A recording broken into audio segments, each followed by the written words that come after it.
They called it the Doll Cemetery. It was a small valley, barren and deserted, behind a hill that hid it from the sight of the town. Nothing grew on its arid soil. The few trees that had tried were long dead, turned into wooden skeletons that stretched their hooked fingers to the sky above. The reason for that name was clear to anyone who visited the place. It had indeed the grim, gloomy air of old cemeteries, completely uncomforting. However, its guests were not underground, neither wild and narrow recesses. They stood in plain sight, fully exposed to eyes and weather. There were dolls of every kind and size, of every fashion, style, and era. Ancient misses with painted porcelain faces, whose richly embroidered dresses were now reduced to moldy rags. Cheap ragdolls, or what was left of them, their smiles faded, but still visible on their deformed, swollen faces. Elegant catwalk models, 10 inches tall, who once possessed clothes and accessories, and now stood naked, and twisted into unlikely poses.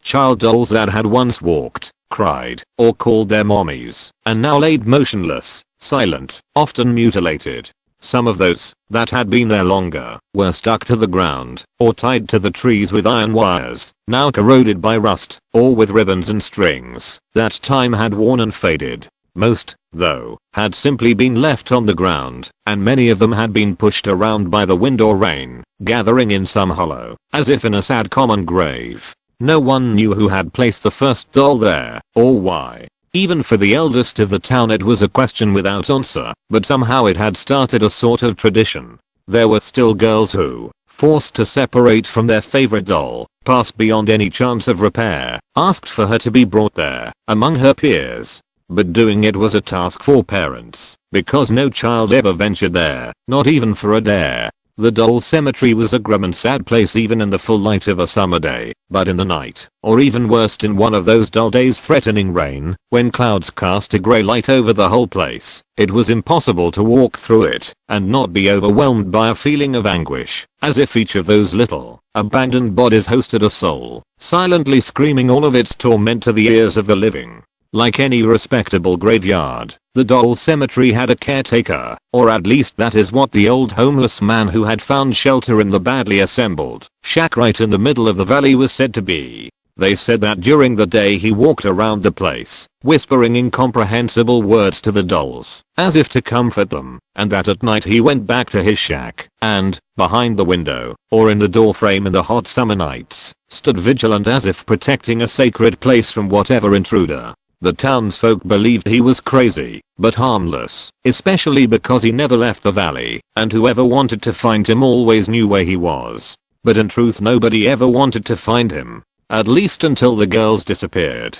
They were 3 friends, 15 years old, always together since nursery school. Once teens, they spent more time together than with their respective families. From the morning meeting to go to school to the late evening goodbye to go to sleep, unless they managed to do that together as well, with short and infrequent interruptions for meals. The day when their parents could not find them in their rooms, their first thought was that they had secretly left, maybe by the window, to get together and do some of their mischief. It wouldn't have been the first time. When they weren't back for lunch or dinner, and late at night none of the houses they could go back to had seen them come, worry started to spread in their families, and soon in the whole town. They thought about an accident, something so serious that they weren't even able to call.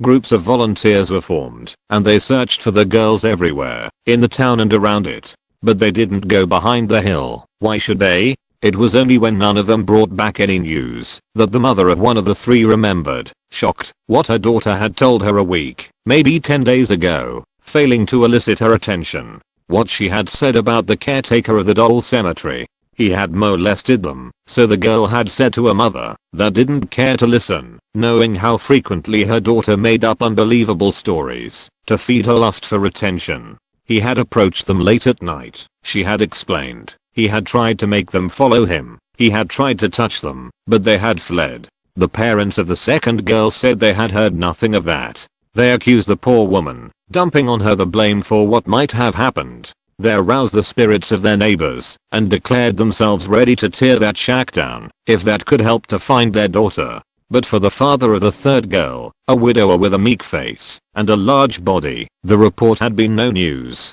His daughter too had told him the same thing.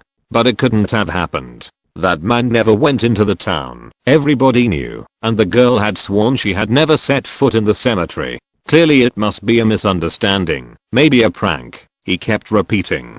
Going there would be just a waste of time. No one listened to him. They accused him of being a craven, of not caring about his daughter's fate. After all, when had he ever cared? Always away for work, with the poor girl left alone to her own devices? And the pressure that had been on the woman shifted on him. She might have been shallow, but he was a man. He ought to have done something, immediately, before the worst happened. His words, his apparent attempts to clear the homeless man, were worth nothing, except maybe to exacerbate the people even more. A compact group of men, armed with a wrath they deemed right and with bad intentions, joined the parents of the girls to go to the doll cemetery in the unshakable belief that the girls would be found there. And they were. The first, the one who had said nothing to her parents, had been tied to a tree with iron wire. With her arms open wide to the heavens, her calm face, her head dangling forward on her broken neck, she looked like an angel who wanted to keep vigil on that place of death, now real.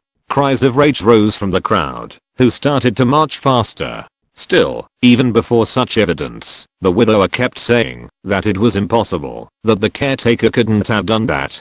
The second girl was halfway to the center of the valley. She was sat on the ground, her back leaning on a trunk, her arms limp at her sides. Her ears had been ripped away from her head, violently, and rivulets of blood painted her face, running down her cheeks. A fabric ribbon, that maybe once had been light green, had been tied over her mouth. It would have been a poor gag, if she had still been able to talk.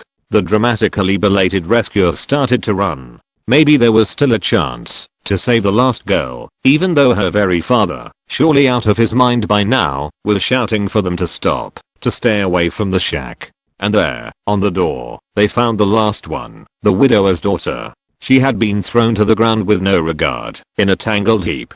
Her face was livid and bloody, her clothes marked by little round stains. Her mouth was open wide in a scream she would never be able to utter, because her tongue lied aside, in a pool of blood that looked like some beast had walked on it. But for sure no beast, not a real one, had done that to her. No one wanted to hear anything else. The shouted ramblings of the widower got lost in those of the crowd, inciting itself to avenge the girls. The man stepped back as someone kicked down the door of the shack, then everybody else did the same, when the stench coming from within assaulted them like a living beast, as if it had been lurking in wait behind those weak planks. No revenge would ever take place. The caretaker of the doll cemetery lied lifeless on the floor of what had been his home. His skin was livid, his body swollen, and a pool of dried blood surrounded his head like a macabre halo. He had been dead for days, weeks maybe. Silence suddenly fell on the crowd. Nothing could be heard, except the gulps of those who had lost their daughters, and the flutter of the wings of some bird, or maybe the sound of small footsteps moving away. Glances were exchanged, full of questions nobody wanted to speak, and answers nobody wanted to hear.